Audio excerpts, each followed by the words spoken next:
Going into this match, we have Sejun versus Wolfe, a match that we haven't seen, that that hasn't really been streamed even since and wasn't streamed in 2012, but they played in 2012.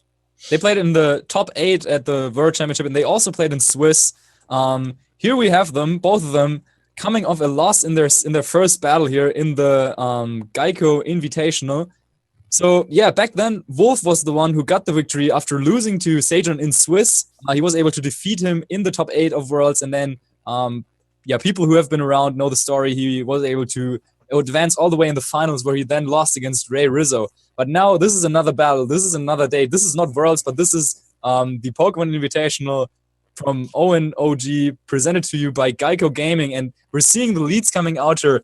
Arcanine and Tapu Fini on Wolfie's side against Tapu Lele and Ninetales from Sejun Park. Sejun bringing the Ninetales here, knowing that he has an offensive matchup against the Executor, and the Cortana doesn't really like Ninetales either. It does a lot of super effective damage across the board against Wolf's team, also giving him access to that Aurora Veil, which is basically like Light Screen and Reflect, raising the defense and the special defense all your Pokemon for several turns, 5 turns, right? Or 4 turns? Yes, 5 turns. And we see Wolfe leading off with the Arcanine Tapu Fini, usually the best answer to stuff like Lele Pheromosa. So I'd be inclined to believe Sejun wants to get the Aurora Veil off and just, try and get some damage at the top of Lele. Yeah, certainly. With that Arcanine being on the field and Misty Terrain up, I think it's pretty safe to say that Arcanine looks to be in a pretty safe spot here. However, Wolfe still decides to go ahead and protect it here, as Sejun, though, goes ahead and sets up that Aurora Veil you were talking about. And now we see Sejun going for the Z-move dance there for the Shattered Psyche. Without the Psychic Terrain to boost the Shattered Psyche, it's not going to do, that monstrous damage that it's supposed to do, but it is still a crazy high base power attack and would be able to do ridiculous damage to the Arcanine had it not protected and reduced that damage to 1/4. So we will probably see that Arcanine handle that pretty well, as it does. And now the Light Screen from Tapu Fini on Wolf's side, which will give him an excellent advantage against these 2 special attackers. Okay, so looks like both of them really valuing increasing their defenses first before they want to start going off for the battle. I don't think that Shattered Psyche would have been enough to knock out the Arcanine of Wolfe just in 1 hit, but better safe than sorry. Wolfe goes ahead, goes for the Protect, and also sets up the Light Screen. So now, the special attacks that 3 of the Pokemon on the field should be carrying won't do as much damage. So the only one that can really do, still a little bit is maybe, I don't even know, that Arcanine, whatever. Aurora Veil boosts both defense and the special defense. So basically any attack coming out here won't do much. I still think that Arcanine is in a decent spot, though. Depending on what type of moves it has, it could maybe go for, say, Flare Blitz into that Ninetales, going for the super effective hit there, and then potentially finishing off with an extreme speed, since most Ninetales are carrying the Focus Sash these days. Sejun, though, doesn't really want to deal with any of that, switches in his own Arcanine to potentially absorb that Flare Blitz that could come out after lowering the attack as well with Intimidate. So Wolfie shouldn't really be able to do much damage at all. Sejun also switching out into that Metagross, which we know does have the weakness policy. So if there's a Flare Blitz going into that slot, then that would activate. And it's going to go into that Arcanine, but after Aurora Veil and with Intimidate, not doing too much damage at all. And the Muddy Water is coming out here, missing that Arcanine, though, unfortunately. We've seen a couple of misses before, but yeah, that one specifically, once again, not the greatest, since it would have been super effective. And it was probably a prediction here by Wolfe, but in the end, doesn't get the connection, but no Pokemon knocked out here yet. Yeah, I'm actually surprised by how little damage it did to the Metagross. I'm inclined to believe that the Wolf's Tapu Fini is more of a defensive supporting Pokemon, not too invested in the special attack. The Arcanine miss was actually very crucial there, as we do know that Sejun has the Super Citrus Berry, I think it's the Agua or the Ayapapa. So if he would have been able to knock it within range of where the berry wasn't activated and then knock it out with the Muddy Water in a following turn, it's just, it's a crucial miss. And the Snorlax coming in here for Wolfe, realizing that he doesn't have too much pressure against it. We know that Snorlax is a Pokemon that likes to set up either the Curse or the Belly Drum and then proceed to sweep to the opponent's team. It's really a win condition. And the Wild Charge going into the Executor there, Wolfe making a great prediction there and getting out his possible Trick Room setup and then the Snorlax to clear out this game. Yeah, Snorlax making his first appearance here in the Geico Invitational, as in the first games Wolfe played against aDrive, he never brought it. So we don't really know what type of set this Snorlax is, but we can be pretty sure that he wants to capitalize on a potential Trick Room coming out from that Executor. Um, Now, the Metagross from Sejun's end looks to be in a pretty decent spot here, since thanks to Clear Body, we mentioned that before when Sejun was playing against Aaron, he cannot just go for that Intimidate, and we've seen those Intimidates come in so handy so often in times, but that's not an option here to lower Metagross's damage output, so yeah, the Snorlax or the Executor will probably have to take a ton of damage. We are seeing the flare that's coming out from Sejun's Arcanine targeting down the Snorlax of Wolfe, though, not wanting to go for that Executor, so that could be able to set up a Trick Room here. Yeah, the Trick Room is definitely a possibility because as we see, the Meteor Mash is going to go into the Snorlax as well, meaning the Snorlax soaked up all that damage, went for the Curse. If Wolfe does actually get the Trick Room off here, that's going to be huge for him because that Snorlax is unintimidated and will be able to fire off a high horsepower into either of these threats and possibly get the knockout. Yeah, and I'm pretty sure that Sejun was expecting a Protect coming out from that Executor because he could have potentially, maybe not with the Citrus Berry that we know is on the Executor, but still, yeah, he like at least with his Headbutt flinch, there was a chance for him to stop the Trick Room from going up. But now, if that Snorlax does have Recycle, he can just like get the berry again and then heal all the way up. And I think Snorlax should be in a pretty good spot since now not only does he still have the light screen up, which will expire after this turn though, but also the defense boost from Curse. Yeah, that's very essential. The Snorlax will go for the Recycle here, as you predicted. That's essentially what makes the Snorlax so good. It gets that Iapapa Berry right back. And because it got the defense boost the last turn, there's two physical attackers on the field. The Leech Seed going off into one of those attackers, the Metagross, basically giving Executor an option where it doesn't need to dish out damage. It just gets to take the life and stay on the field long.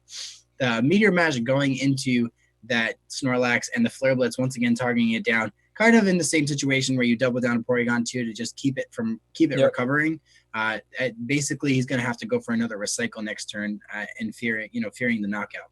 Yeah, and with going for that play, Sejun gives himself, first of all, the chance to get an attack raise from Meteor Mash. Second of all, he could also get a critical hit, which would then, of course, bypass the defense boost on the Snorlax and get the knockout here. So, yeah, keeping the Snorlax busy, kind of, since Executor in that position really is not too much of a threat. I mean, sure, he can now go for another Leech Seed on that Arcanine, but then again, Leech Seed only doing a percentile HP, it'll take some time until those Pokemon are knocked out. However, since Arcanine's Flare Blitz also does a decent chunk of recoil damage to itself, yeah, Sejun eventually has to come up with another plan, though, to deal with that Snorlax. Yeah, and I just wonder if Wolfe wants to try and maybe pick up a knockout with Woodhammer into the Arcanine here. The Leech Seed is going to give him recovery. Sejun might just be stuck doubling into the Snorlax, trying to force it to need to recycle. Yep. But the attack drop there from the Intimidate on Wolfe's side is going to be very important. As he does get the recycle off, gets that HP all the way back. I think the Snorlax is in a great position, but he's also kind of wasting his Trick Room turns here. Yes. Yeah, he was able to get off that initial Curse or like the initial Recycle to get us into the spot, and now Sejun gets that attack boost here. So another Flare Blitz is coming out. Let's see, who did he target this time? It'll be the Snorlax once again, so it'll still be in a kind of crucial HP number, especially after that attack boost on the Metagross. And now Arcanine actually, thanks to the recall from Flare Blitz, activates its own Mega Berry, which means that now it's also back at a pretty decent health. Yeah, that's one of the cool things about Flare Blitz on the Super Citrus Arcanine. So you can actually trigger it with your own Flare Blitz recoil. So that was a smart play there by Sejun. What he's doing really right now is putting the Snorlax in a position where it needs to keep recycling, and then Trick Room will end, so it'll get the damage off, and then it won't be able to recycle. So it's up to Wolfe here to really pick up the knockout on the Metagross and really, be able to do what he needs to with this Snorlax. Now that the Metagross has an attack boost, he's kind of threatened by the Meteor Mash into the Snorlax, so it might be able to pick up the knockout, and that kind of prevents him from going for a possible high horsepower in the Arcanine. Yeah, and that Metagross should be faster than Wolfe's Arcanine under Trick Room. So Yeah, it'll be tough for Wolf. He can just go ahead and knock out that Metagross potentially with that high horsepower, but Sejun is actually making a play here, withdrawing his Arcanine, does want to preserve Intimidate for a later stage, since both Arcanine and Snorlax are primary targets for that. Wolf is going for that high horsepower, does target Metagross, should be enough to get the KO, as it does. So now, fortunately for Wolf, he will not be put like in the situation where he doesn't get any KOs under his Trick Room, and then Sejun just like steamrolls him after Trick Room runs out. But instead, he gets the KO on Metagross and brings Ninetales all the way down to its Focus Sash here with a Flatlets. Yeah, well, one thing Wolf does need to keep in mind here is Snorlax has taken a great amount of damage, and now that the Metagross is gone, the Arcanine come back in. It's not reduced by the attack drop it had from the Intimidate on Wolf's side. So I think it's important to realize that Sejun has a Tapu Lele in the back, which can do tons of damage to pretty much everything that Wolf has left. So that's, Sejun's win condition. So he's got to really utilize the Tapu Fini and maybe not let Snorlax just go down very easily. Exactly, and there's that Arcanine coming back in again for the Intimidate, lowering Snorlax and Arcanine's attack stats. So, I mean, the Executor on Wolf's end, probably not in a super great position here to switch in Slay like on this Ninetales. So I would be super surprised if this Ninetales did not go for Protect here to just like stall out the Trick Room a little longer. But that would give Sejun the opportunity, that would give Wolf the opportunity to double up into that Arcanine potentially. So it looks like it's one of those situations where if Wolf can get this correct, he'll be in a super great spot. Say he gets off like the Recycle, and then Sejun cannot immediately KO him after Trick Room runs out next turn. Or Sejun gets to the play right, stalls out the Trick Room, and then could steamroll him with that Tapu Lele he still has in the back. Yeah, how Sejun plays the Tapu Lele, which still has a Z move, which burned its Z move in the beginning of the game, is very important. And not picking up a knockout on the Snorlax might be a bad call here, but basically blocking the possible extreme speed by switching in and getting the Psychic Surge there. Ninetales also going for the Protect. Yeah, he did not go for Recycle, but instead the Return. So the Snarl coming out from Arcanine as well. That would have been enough to get the knockout on Ninetales, and it's certainly also nice to get the special attacks that reduced on the Tapu Lele. So now Trick Room is over, and I do think that Ninetales' Blizzard plus an attack from Tapu Lele into Arcanine from Wolf should be enough to basically get 2 KOs here, meaning that Wolf really has to think about how he wants to approach this. If he has Extreme Speed, did we see the 4th Pokemon of Wolf revealed yet? Executor Tapu Fini. The Tapu Fini, yeah, exactly. So he could switch into the Tapu Fini and go for Extreme Speed to like cancel out the Psychic Terrain, then get off that priority attack. But if he doesn't have it, then again, that double attack from Sejun with Blizzard and Psychic seems to be like really threatening here. Yeah, I do think that Sejun's going to want to get some damage off here. He might be fearing the Tapu Fini switch in, so he might actually see him double out. But Wolf actually going to do that play exactly. Get his Arcanine out of there, bring his Tapu Fini in, and possibly sacrifice his Snorlax here, or call the double into the Arcanine, as Ninetales does go for a Blizzard here. Will it be enough to take out the Snorlax? Ninetales not actually doing enough damage there, just barely hanging on. And now the Psychic goes into the Tapu Fini. Without the Psychic Surge, is not doing as much, and he gets the Recycle off, which is great, because now he's going to be able to actually utilize the Curse Boosts that he's acquired throughout the rest of this match, and get the damage that he needs to off into Tapu Lele. Tapu Lele doesn't really have the Psychic Surge up here, so it can't really scare him with a knockout. Yeah, you can really see why a lot of people have said that Tapu Lele is like probably the most inconsistent of the Tapus. Like if you get it into position, like remember when Sejun against Aaron went for that Shattered Psyche, knock out the Gigalith, there was nothing that Aaron could do. But here we do see Tapu Lele at -1 special attacks thanks to the Snarl, and then it's outside of its own terrain, and paired up with Blizzard from Ninetales, it didn't even do like 50% only due to the hail to that Tapu Fini. So while Tapu Lele in its terrain is super, super strong, getting it into the right position is so crucial to its success. And yeah, I mean, potentially, I'm not sure if Wolf expected his Snorlax to survive that Blizzard, because I wasn't sure about it. But it looks like if Tapu Fini can take this Blizzard, then he can just say go for Muddy Water, knock out both of those Pokemon, get the Recycle, and then Wolf seems to be in a pretty good position. Yeah, the Muddy Water is going to pick up the knockout there. And that is pretty much the game clincher. He's probably going to Recycle here with Snorlax and get exactly what he needed out of it. I think it was great for him to. I mean, he made reads with that Snorlax. There were plenty of positions where Sejun could have picked up the knockout with the Psychic, but Sejun prioritized getting rid of the Tapu Fini as something that could just, deal the spread damage and possibly cause more of a problem for the rest of the match. So I think Wolf played that really smart. And, this is the first time, as we said, that they've played since 2012. And hello, welcome back, Sejun.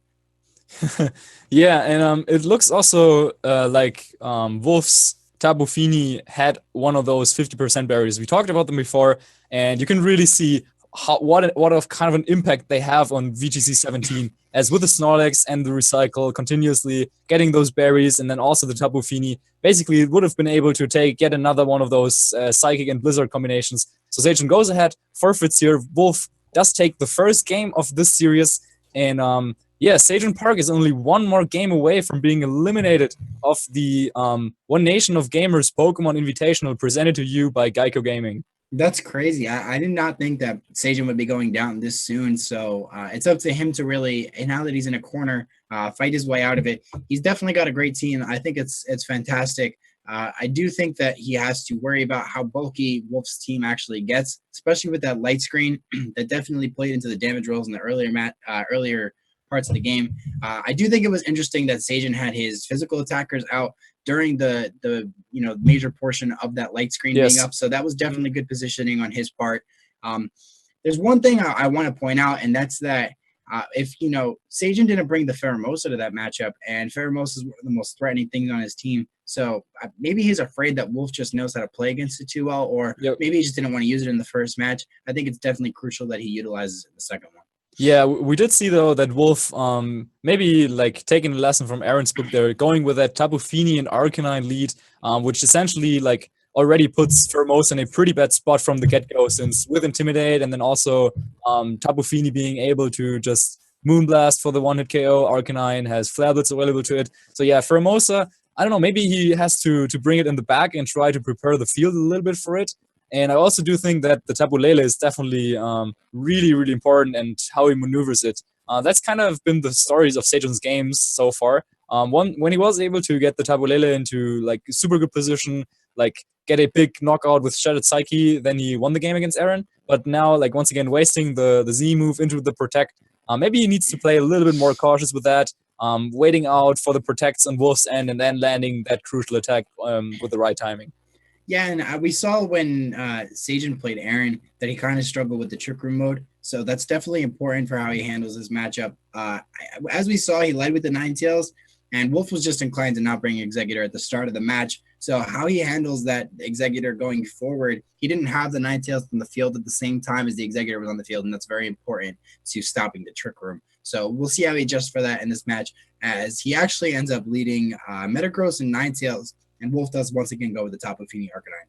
So I do think that like Sejun definitely must have anticipated some sort of Tapu Fini or Arcanine leading here. So it's interesting to see that once again he wants to go with his Ninetales here, as in the first game, I mean, it was able to set up the Aurora Veil, but after that didn't really do too much. It missed out on the KO on Snorlax when Sejun really needed that KO. So it's interesting to see that he brought it once again. So it looks like he really banks on that Aurora Veil to boost his team's defense and special defense by a little bit. Because against a player like Wolf with such a slow and bulky approach to not only team building but also to play, getting the Aurora Veil up can definitely be helpful, since then you like, I don't know, you play along with Wolf, and then you play this game where there's a lot of switches involved and little damage being done. And just like we also saw in the series between Wolf and aDrive, but it looks like so far Wolf was getting the better end of this. Ninetales is going to go for the Aurora Veil here, which is, honestly a read, because you didn't want to call the double into the Ninetales there. Metagross going for the Zen Headbutt into the Arcanine. Good call by Wolf there. And I thought Wolf was going to go for the light screen, but he actually opts for the Muddy Water here, just to break the Ninetales focus sash and get the damage down to the Metagross. Important to note that the Metagross does have the ability Clear Body, so it would not get an accuracy drop. Mm-hmm. And also interesting to note, like the whole Ninetales and Metagross setup is pretty interesting, because like even if there's something on the field that Metagross doesn't like dealing with, for example at Arcanine, thanks to Aurora Veil, Metagross can easily take a Flare Blitz, since we also got confirmation that the Arcanine of Wolf's end does not have, say, a boosting item. So then it would get the weakness policy activated and could fire back with a boosted Zen Headbutt, and that is, I think, what Sejun was trying to go for here. Wolfie, though, not falling for that, goes for a Muddy Water there, breaks the Focus Sash on Ninetales, and gets a little bit of chip damage on the Metagross. Ninetales is going to switch out here into the Arcanine, dropping the Intimidate down onto Wolf's Arcanine. This could be a risky switch because the Muddy Water will do a significant amount into that Arcanine if he does opt to go for it. Arcanine is going to go for the Flare Blitz, and it will be targeting down the Arcanine on Sejun's end, which is a good switch in there for him defensively. We will see the Metagross actually go for the Meteor Mash, which I'm assuming targets the Tapu Fini. As it does, gets about 40% damage there and gets the attack boost, which is great, as Tapu Fini does go for the light screen, preventing the special attacks on the field from doing too much. But once again, Sejun does have physical attackers on the field.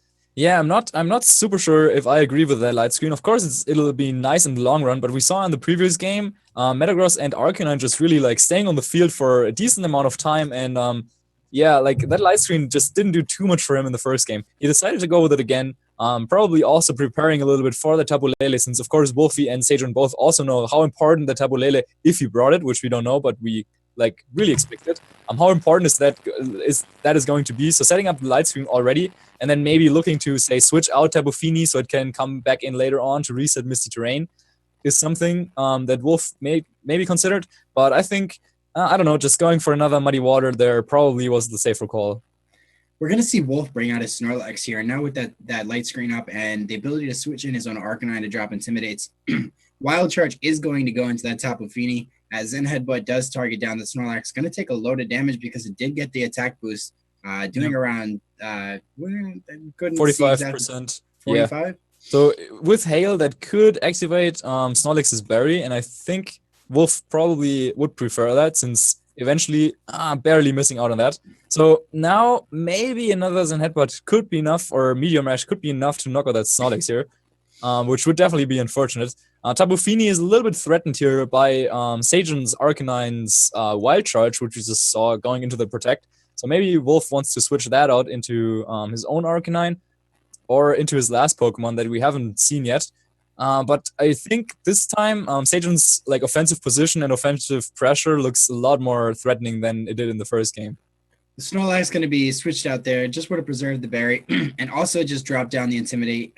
Pretty safe switch there. You can't really threaten the Arcanine too much. Outside of maybe a Zen Headbutt, which is on Sejun here to try and call, but getting the Intimidate down there will actually allow the Tapu Fini to survive that Wild Charge, then activate its Super Citrus Berry, get all of that HP back, and then be able to possibly fire off a Muddy Water and get the damage that it needs down. Ooh, and Agility is coming out from Metagross on Sejun's end. So while I'm not 100% sure if that was necessary, I mean, I guess he wants to outspeed that Arcanine as well, since he was already outspeeding the Tapu Fini and of course also the Snorlax that was on the field at the time. But now he will also outspeed the Arcanine and basically like any other Pokemon on Wolf's team, including like the Kartana potentially. So the Metagross on Sejun definitely interesting, with the weakness policy as well as agility, and also Meteor Mash, which gives him another chance to raise its attack stat. So yeah, that Metagross, if it finds like another boost from Meteor Mash, that could be like super tough for Wolf to deal with. So it's a good thing for him that he was able to bring out the Arcanine to deal with that now. What's also scary positionally is he could switch out the Arcanine into the Tapu Lele here, get the Zen Headbutt damage boosted with the Psychic Surge. Yeah, certainly.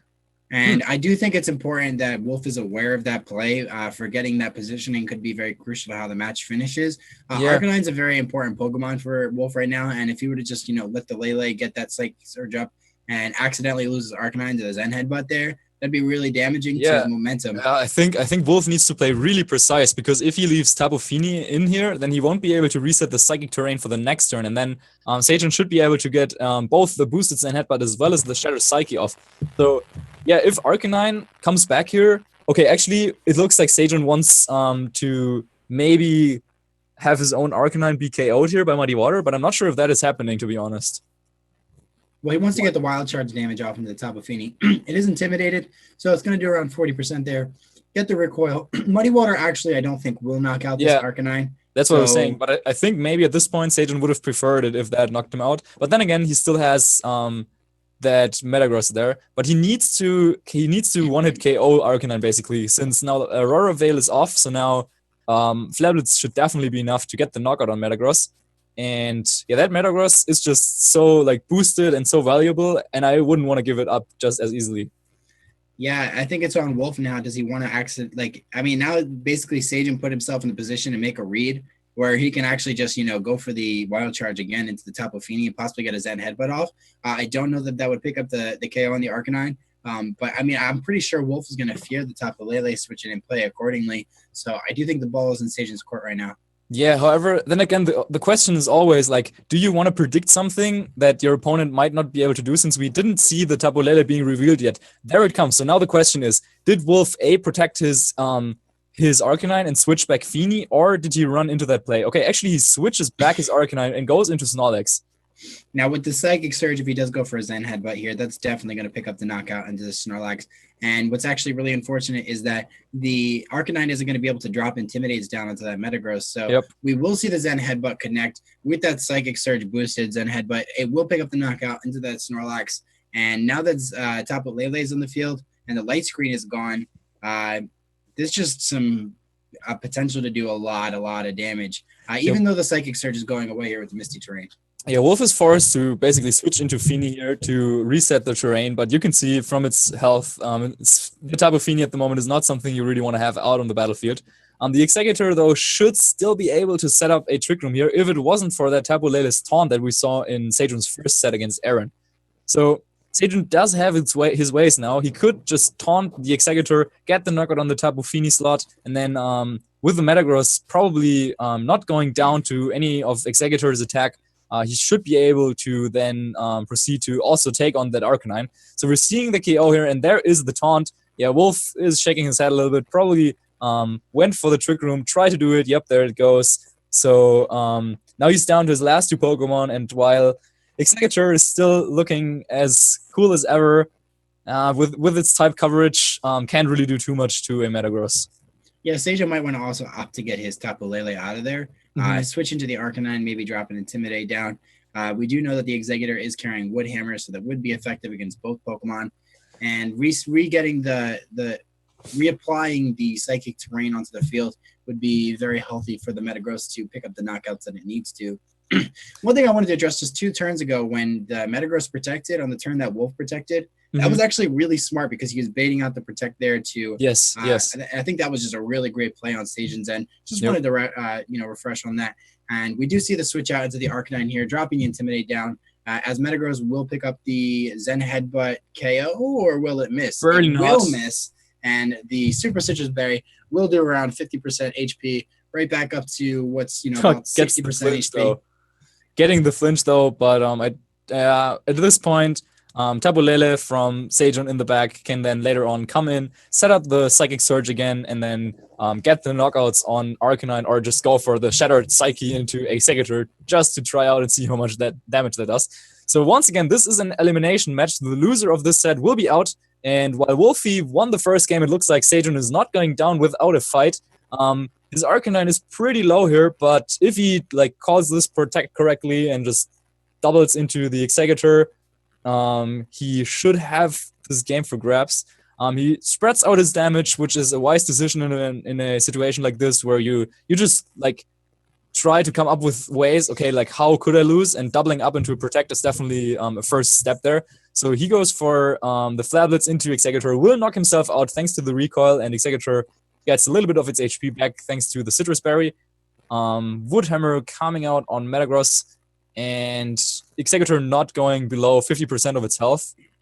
So the harvested Citrus Berry it's got here won't activate right away. And yeah, I would expect just the Tapu Lele to come in here and then clean up the game with some more Psychics. Yeah, well, we're going to see the Ninetales first. I think that getting the Blizzard damage, it's a guaranteed KO onto the Executor. And Zen Headbutt, basically what he's putting himself in the position of is, if I miss the Zen Headbutt, then I at least have Tapu Lele to finish off the game. So I think that was definitely smart on his end, especially since the Executor is taunted, so it won't be able to protect. That's a good lock on Sejun's end. We're about to go into game 3 pretty soon. Do you think that Sejun adjusted properly for this match? Yeah, at first I was a little bit curious seeing the Metagross and Ninetales combination, but Metagross has been there from start to finish, from first turn on, was there. It cannot be intimidated. We keep on mentioning this. It didn't activate the weakness policy actually in this set, but at all times Wolfie had to like watch out not to, I don't know, like it's a little bit counterintuitive because of course you want to go for the Flabberts into the Metagross, right? But if you're put in a situation where you cannot actually do that, then you have to come up with another way of dealing with the Metagross. And in this game, Wolfie just didn't find one because his Arcanine was always either intimidated or Aurora Veil was up. And so in the end, Sejun takes game 2 pretty convincingly, and we will head into game 3 after this. Wolf does opt to forfeit there, saving himself some time there. I think that was really well played by Sejun. We talked about all his positional moves that he made. Very smart. And I do think that Wolf needs to adjust his game plan. One of the things I'd like to see a little bit more out of is maybe his Kartana. I feel like Kartana has a pretty good matchup against his team.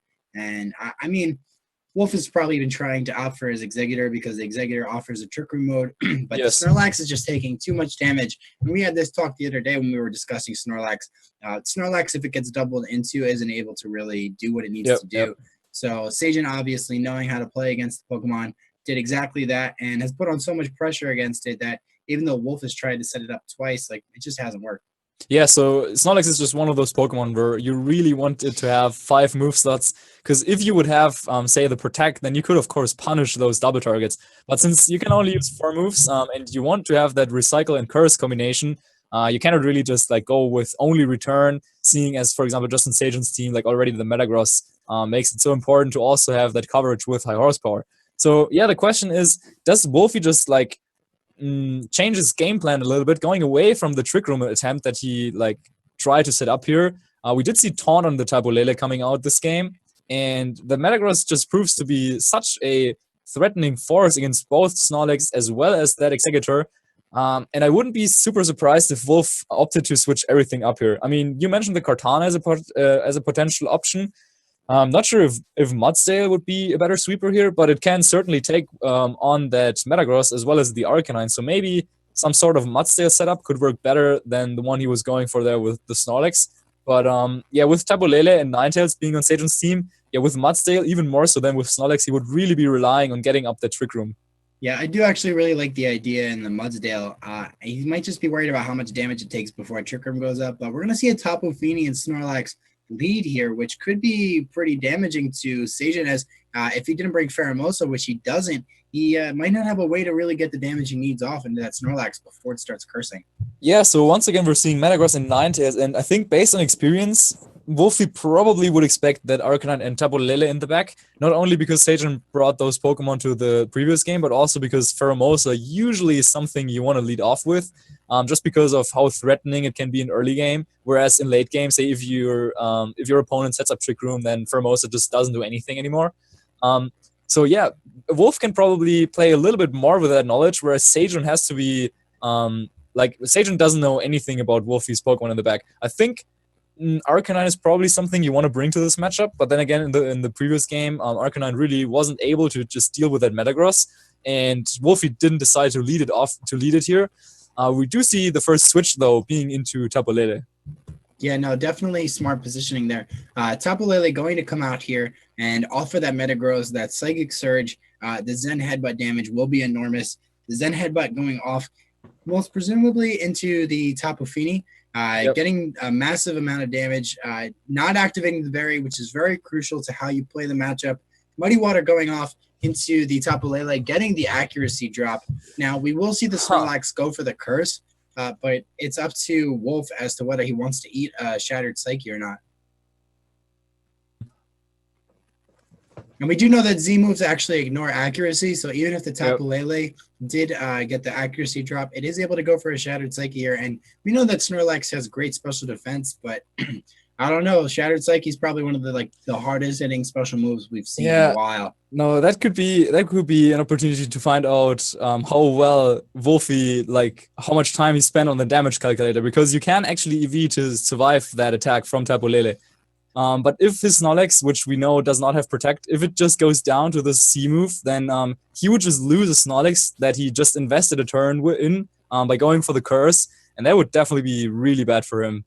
Yeah, I would have maybe liked to see a play where he goes for a Meteor Mash into the Snorlax and protects the Tapu Lele, or maybe just goes for a Psychic off into the Tapu Fini slot, just to probably save himself a turn where he's not activating the berry. And we already see Sejun going for the Zemo dance himself, so we are going to see that Shattered Psyche.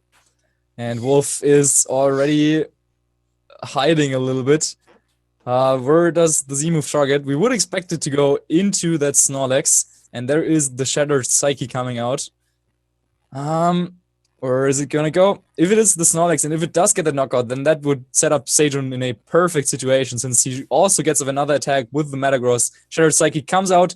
Snorlax is actually able to hang in there, survives, and will heal up thanks to its berry. Zen Headbutt, though, also coming out into the Snorlax. Wolf freaking out. He's like, oh my goodness. That flinch was so crucial. He needed to get the recycle off. That basically seals up the Snorlax's fate there. It won't be able to take any more damage. So he's going to have to switch it out there. That was really unfortunate for Wolf. 30% chance there. He's kind of just, trying to calculate, how do I win this matchup now? Snorlax was pretty much his win condition from the get-go. And as we talked about, if it's taking double attacks, it's not going to be able to get its job done. And especially since it got flinched, it's not going to be able to get that recycle off.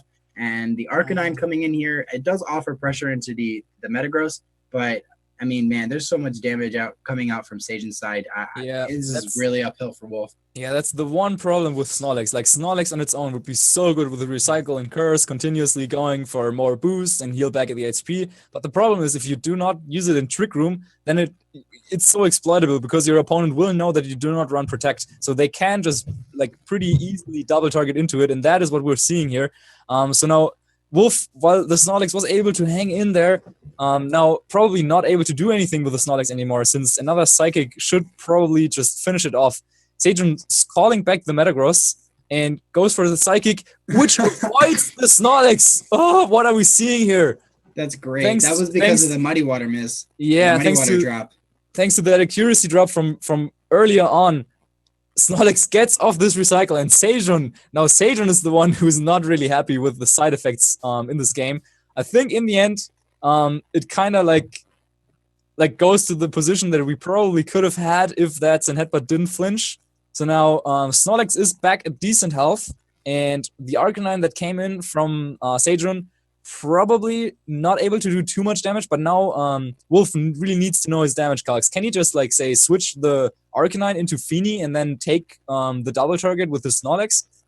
Because if that is the case, then maybe that's something he could try to do, or he could also try to go ahead and Flablets into the Tapu Lele to potentially get a knockout there, but then that would probably cost him the Snorlax here. So it's really tough. It depends on what he values more here, I think. Yeah, we both know that the Snorlax is a Pokemon that will win if all of the threats to it, are kind of taken off the field. The switch into the Tapu Fini, basically what Wolf wanted to do there was just keep his Snorlax as an extra Pokemon for switching abilities and get the Misty Surge out here. I think he valued the positioning from his Arcanine a lot more. The Tapu Lele going for the Psychic here. He's definitely going to be able to capitalize on his berry there. That could be a double target from Sejun into that slot with Flablets and Psychic. And then if that is the case, yep, as we're seeing, there is the Flablets coming out. So even though you usually don't want to switch out your cursed up Snorlax or your boosted Pokemon in general, here it definitely made a lot of sense. And clever, like, thinking a little bit out of the box, because normally you would try to protect the Snorlax as much as possible. But Wolfie going ahead, calling it back, gets off that Flablets thanks to the hail that Sejun set up for him. He will get the knockout on the Tapu Lele there.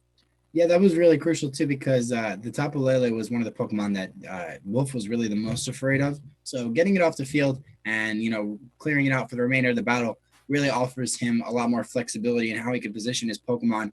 I do like this position pretty much back to the beginning of the game, where he's got his Arcanine and his Fini on the field. And Ninetales doesn't really offer too much offensive pressure against these threats. So it's really up to Sejun's Arcanine here as the main damage potential. Yep, and it looks like, thanks to, like, clever plays and that Psychic miss, that Snorlax in the end, even though it wasn't the one dealing the damage, got Wolfie back into a pretty decent position. So now the Tapu Fini, depending on, I don't think we saw Ninetales' last attack, and it could be something like Freeze Dry as well. So Tapu Fini probably won't have too much of an impact here in this game. But Sejun goes ahead and sets up the Aurora Veil. So if Tapu Fini actually gets another chance to attack, and that if that Arcanine didn't go for the Wild Charge, though Sejun doesn't allow that, Wild Charge will knock out the Tapu Fini. So essentially, Sejun just set up the Aurora Veil for free there. If you switch out your Snorlax and you already wasted your berry, are you then able to recycle after bringing it back in? That's a very, very, very good question that I asked I don't myself know either. when I don't know. Dude, I was in the top 8 of a regional there, and I was walking out of the regional, and I thought like, yeah, for top cut I need to look that up, and then I didn't look it up. I know that you can't do it if you get it if it gets knocked off, but I'm not sure what the situation is there, to be completely honest. All right, so I mean, I'm thinking about this like with the mechanics of what recycling actually is. I mean, it's like the berry should just be wasted and used on the floor there, right? Yeah. So like he can pick it up and recycle it, right? That's what I'm assuming. I mean, usually, it's a Snorlax. Yeah. This is his specialty when it comes to food. So we'll see. I think that'll be important to how this match plays out. Icy Wind, a move that we haven't seen yet coming out from Sejun's Ninetales here. So that is actually his last slot. Will slow down that Arcanine as well as the Snorlax on Wolf's side. On the Snorlax, probably not too important. And I do think, yeah, Sejun's Arcanine is also faster than Wolfie's Arcanine. So he was probably just covering for some switches there with that attack. But now that means that he doesn't get a single knockout here this turn. And Snorlax from Wolf will be able to attack. First of all, we're seeing Flablets going into Arcanine, though. Okay, so maybe Wolf doubled up into that slot to ensure that he gets a KO there. However, the berry activating for Sejun's Arcanine will probably make that impossible. And he used Recycle, and it does work, as I said. Okay. So if you think about how recycling works, the berry is just there. It's been used. Whereas when it gets knocked off, it's gone. You know what I mean? Like, it gets knocked off so far that you just can't pick it back up. And you're not really recycling it because you haven't used it yet. So that's just an interesting thing to note. Even us competitive players don't always know all the mechanics in Pokemon. even having used it in tournaments before. Even like, both of us having used it in important situations. You just never switch it out usually after you consume the berry. I've actually debated ever switching out because I didn't think I could do that. So that's something that's good knowledge to have. So that's actually really crucial now because the Snorlax can actually get access to Curse again. Mm-hmm. Yeah, and so now the Ninetales goes for the damage with Blizzard, but against the Snorlax and Arcanine, yeah, probably won't do too much.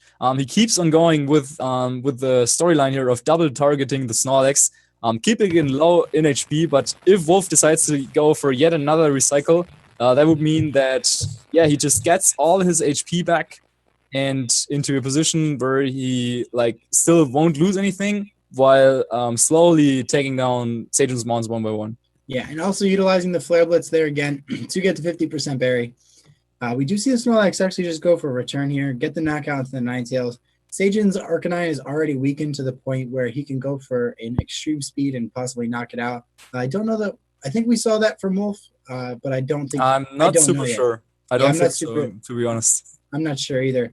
I do think it's important that he preserves the Arcanine just for now in order to get the knockout into the Metagross. And have we seen the Tapu Fini's already gotten knocked out, right? Do we not know the last of the 4? From Wolf? Yeah, Tapu Fini is knocked out. And then I don't think we know the last. We were speculating that it could be Kartana. Kartana would be good. But yeah, we haven't seen it. If it is Kartana, I think it's important for him to get more damage onto the Arcanine to put it within Sacred Sword range. Yeah. Huh. So, yeah, once again, this game is pretty, like, coming down to the wire. Sejun does have the speed advantage going for him, knowing that his Pokemon will be faster. Sejun realizing that he probably doesn't want to have that Icy Wind speed drop on his Arcanine for too much longer and get off that Intimidate later on, so switches into his Exeggutor, which will be the last Pokemon here. But it looks like Arcanine getting that KO on Snorlax, and there's a headbutt coming off here onto Exeggutor. This will really come down to the wire. Yeah, that was a good play on Sejun's end, just getting all that offense down. The Exeggutor does pose the Citrus Berry threat there, and that it will have better stay power than you might expect. And with the Arcanine coming back in here, dropping the Intimidate down onto Sejun's Arcanine, it will reduce its damage output, possibly making this Exeggutor have a lot more survivability. What do you think the best plays are here? Now the question is, like, who knows their damage calculations? Like, for example, nobody. We don't know Exeggutor damage counts. I mean, Flablets from Arcanine should knock out that Metagross, right? And it should outspeed. Yeah, I was actually thinking Sejun might have wanted to go for an agility last turn, but the damage on the Exeggutor is important. So if that is enough to knock it out, then he probably should just go for that, I guess, since he's not really too threatened by the Arcanine of his opponent. Then again, though, Protect Metagross and Wild Charge into Arcanine from Wolfe could be enough to KO that. However, we're not seeing any Protects. Instead, Flablets will hit that Executor.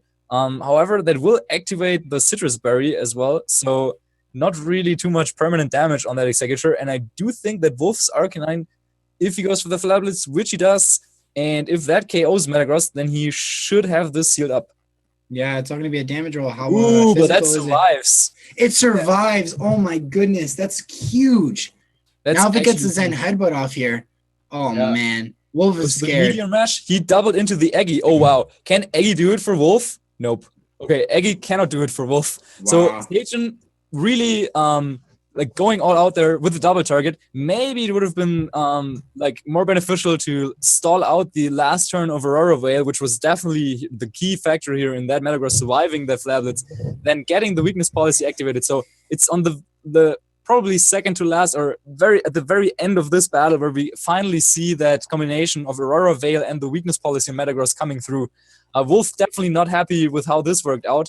His Arcanine should still be faster than the Metagross, of course, but what does it help if your opponent has an Arcanine that looks like it's faster, it has the Wild Charge to do damage, and also the Life Orb to boost that up. He goes for the Protect. I think that was the last chance for Wolfe was to like guess the Protect right potentially and like knock out the Arcanine right here. But we do see Wild Charge coming out and Snarl from Wolfe's Arcanine. This is going to come down to the wire. I think he's going for the Snarl there because he doesn't want to take the recoil. Yeah, I think it's up to Sejun to start going for extreme speeds, man. Like, doesn't it do around the same as Wild Charge and its priority? I'm pretty sure he has it. Yeah. And then he wouldn't have taken recoil there. So I think if he went for 2 extreme speeds instead of like 2 Wild Charges, then Snarl is not enough to go for the KO. This time he goes for extreme speed, does not knock it out, and this is what it comes down to. Snarl coming out, will it hit both? It hits both, but the Arcanine of Sejun survives with a sliver of HP. Thanks to him going for extreme speed over that Wild Charge or Flablets, which would have like recoiled, and it looks like Wolfe shaking his head. He does not have extreme speed, so Sejun's extreme speed should come off here, finish off Wolfe's Arcanine, and that should be the game. And there it goes. Extreme speed is coming off. Sejun is happy with how this played out. It gets the KO, and the reigning world champion Wolfe Glick is eliminated in 4th place in the Group A here. Wow, that's not something I expected to hear today. But Sejun played that match exceptionally well, and Wolfe, he played to his outs. But I think that having the faster Arcanine was very crucial there. And Sejun just knew exactly. I wouldn't say he knew when to double. He knew when to double, and that was so important throughout the entire set. Yeah, definitely. So that means that Sejun advances over Wolfe for a rematch against Cybertron, which will happen tomorrow, and then determine who of the two will move on to the playoff stage. So I think for now we will cut it to a very short break, and then we will be back with the victor of this series, Sejun Park, for a short player interview. So you don't want to miss that. Stay tuned. Hello and welcome back to the ONOG Pokémon Invitational, where we just watched Sejun Park take down our world champion from 2016, Wolfe Glick, and possibly one of the best sets of VGC I've ever seen in my life. This is what we came for, people. I'm here with my co-caster, Markus Stadter, and Sejun himself. So, Sejun, just want to know, going against Wolfe, you guys haven't really played since 2012. Did you feel like you had confidence going into this matchup? Yeah, but he had a Arcanine and Finny, which I was really not wanting to see in the league. But but he didn't have a Gigalith selecting to stop Ninetales from using Aurora, and Executor was 4-time weak to ice, so I was pretty. Yeah, it wasn't the best matchup, but yeah. That was really just well played. I have to say, you positioned your Pokemon really well, and you knew your damage calculations. And one thing I pointed out, we kept talking about on stream, was Snorlax was a huge threat to your team, but you handled it so well by just continuously double attacking into it. Is this something that crossed your mind that the Snorlax might be able to take down your whole team if you didn't get it off the field? Yeah, Snorlax is a pretty big problem, especially when I didn't decide to bring Pheromosa. The reason I kept doubling Snorlax was since Snorlax has a recycle, if I just try to stall out the trick room or something to just protecting, he'll just recycle and become more invincible. So Yes. just doubling it. If it just go for attack, it's not the end of the world because he doesn't recycle at least. So and that's the play when I face Snorlax. Yes, and it worked out for you. So one thing that we were particularly interested was your Metagross. So you're using weakness policy and agility, and kind of it seems like your whole team is a little bit set up around it. You have Aurora Veil from Ninetales, so you can activate the weakness policy without fainting. You have the Bulldoze on the Goodra, which is also very, very interesting. So did you build this team around that specific Metagross, and why did you want to like build a team with it? Yeah, the thing I was building from the first was Goodra Metagross with the Bulldoze combo. So I started to build from there. It's a pretty interesting pair. Since Goodra have a really high special defense and Metagross having a really high defense, their defensive combination is also pretty good. Yeah.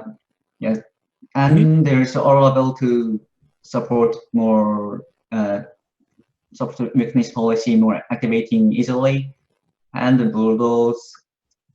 Yeah, it's definitely a pretty cool combination. So now tomorrow, your next game will be against Aaron. You've already played against each other, and he was able to win. So now, don't tell us like your whole strategy, but going into another set against him, are you feeling confident? Do you think you can beat him tomorrow? Not at all. To be honest, he has everything to counter my team. Okay. Yeah, there's every Pokemon that I don't want to see, like Gigalith,